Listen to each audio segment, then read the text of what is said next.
మోదీ దేవుడైతే గుడిలో ప్రసాదం ఇస్తా, ఆయన ఆలయంలో కూర్చోవాలి. మమత కలకత్తా దేశ ప్రయోజనాల కోసం భగవంతుడే తనను పంపాడని ప్రధాని మోదీ ఇటీవల చెప్పడంపై పశ్చిమ బెంగాల్ ముఖ్యమంత్రి మమతా బెనర్జీ వ్యంగ్యాస్త్రాలు సంధించారు. దేవుళ్ళు రాజకీయాలు చేయరు, అల్లర్లు సృష్టించే ప్రయత్నం చేయరు.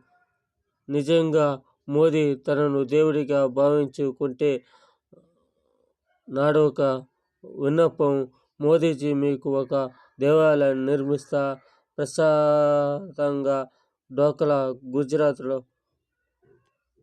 మమత చెబుతుంది చూడు, మమత ఆంటీ, నీకు గుడి కట్టేస్తా, నేను ఎన్ని అల్లర్లు చేస్తా, మానభంగాలు చేస్తా, ఆడవాళ్ళని నేను రాచేసిని అంటుంది చెబుతుంది. అది చూస్తూ ఊరుకోడు దేవుడు. అందుకే రాముడుగా వచ్చినాడు, కృష్ణుడిగా వచ్చినాడు, మోడీగా వచ్చి